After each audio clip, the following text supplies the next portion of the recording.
大家好，我是庞哲，欢迎您回到环球财经单元。首先祝大家圣诞快乐。那么在节日期间呢，我们也不要忘记目前在美国金融市场备受投资人瞩目的话题，也就是美国投资人如何在积极参与中国经济建设、投资中国公司时遇到了一些困扰，以及中国公司如何能够高效在美国筹资进入世界上最大的资金流量的资本市场，而顺利的成功高效筹资。那么就这些话题呢，我们这个星期还会继续展开讨论。当然，在主要讨论推出之前，我们还是来回顾一下在过去这个星期欧美股市表现的状况。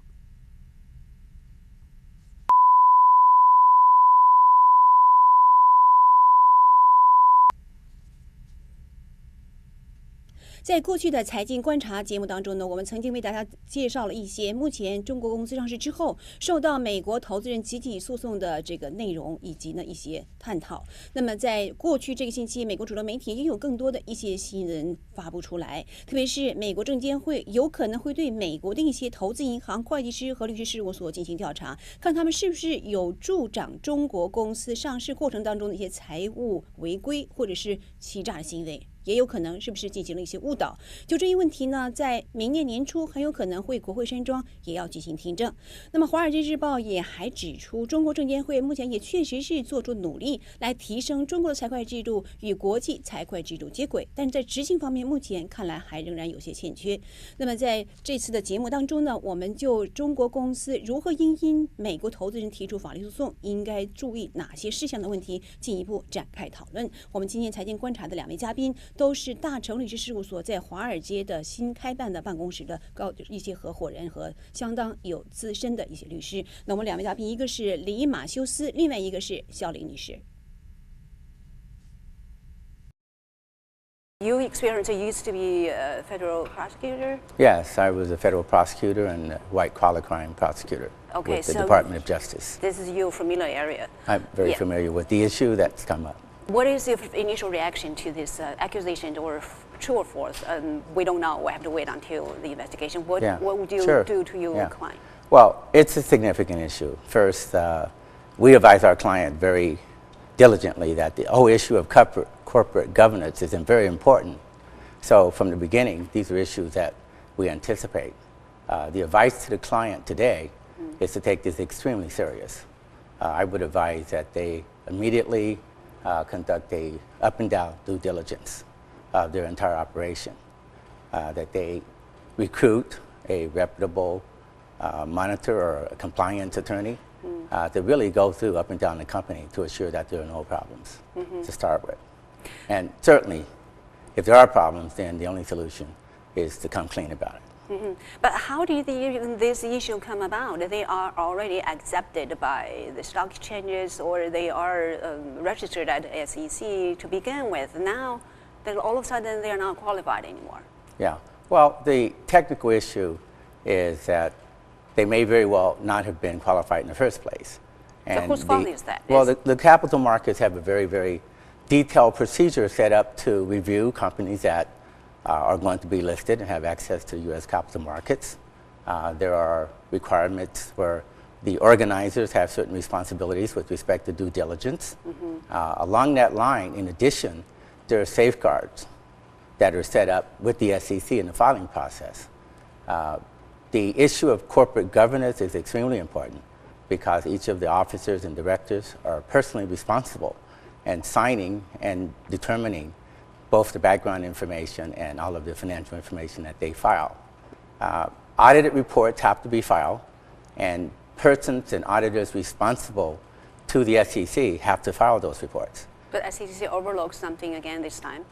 Well, I think the critical issue is somewhere along the line of the processes that we just spoke about, someone dropped the ball.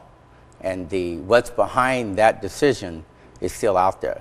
But we obviously advise our clients that it's important to deal with reputable people, to assure that they fully understand all the requirements of the U.S. capital markets.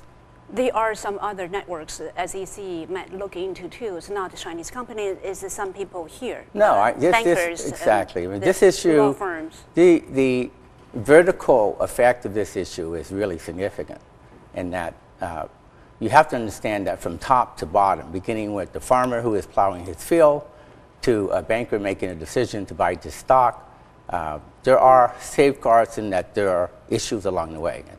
And the integrity of the people dealing with that process becomes more important. So Chinese company, what should they do if they're being sued? Well, number one, as I say right from the beginning, they have to react proactively. They need to cooperate. They need to get very talented and skilled counsel. That's the first thing, because the issue of cooperating can take many different forms. And then they need to go about remedying the problem. That means that they have to restate the earnings or some part, that's got to be done. Mm-hmm. And then, of course, there's the issue in the corporation. It's not one person. There's a series of different level and people. Is to re-examine that and to see where the problems are. 你们有没有自己的客户也受到这个法律的，或者是一些那个法律方面的指控，或者是有些公司现在需要得到一些法律的咨询，就是说遇到这样的问题了，那针对这样的问题，你们会怎么样对你们的客户进行一些建议或者咨询呢？作为我们在中国代表的中国企业客户来说，暂时他们还没有受到这样的指控。可是当然，他们也向我们反映了这种的关注，也希望能听取我们的法律专业意见，建议他们如何应对这种新的证监会的关注。那我们对他们的建议，首要的第一个条件就是必须要完全合规，遵守美国证券市场的游戏规则。那这样子的话，这就必须要求中国公司，无论是从准备上市阶段，在上市的审批和报表的审批报表的阶段，而且上市之后的各种合规年度报表的准备方面，都必须严格遵守美国证监会的要求。同时呢，在中国市场方面的话，积极配合美国的无论是财务还是法律专业团队，在中国的境内做好各种的尽职调查工作和准备财务报表。特别要值得注意的就是，美国新闻媒体一直很关注的，作为中国企业，中国的市场的财务报表规则和美国的财务报表规则是有所不同的。这样能引起美国的投资者十分关注的就是，这就让他们的透明度不够高，然后或者是会有一些疑虑。对，要针对这个方面的话，我觉得中国企业必须积极的配合在美国十分熟悉美国证券市场的专业团队，同时也必须要有一个很雄厚实力、很有诚信的中国专业团队进行配合。配合公司做好一系列的财务或者是经营状况的尽职调查和材料的准备。在纽约开办办公室，我知道当时我也采访过肖金泉律师，他说主要的目的之一，当然有很多业务发展的这个目标，是帮助在场外并购反向并购之后，这些公司锁在那里套在那里了。那现在呢？那现在你们大成在纽约的办公室是不是有这种心理准备，就是要迎接一些官司的帮助？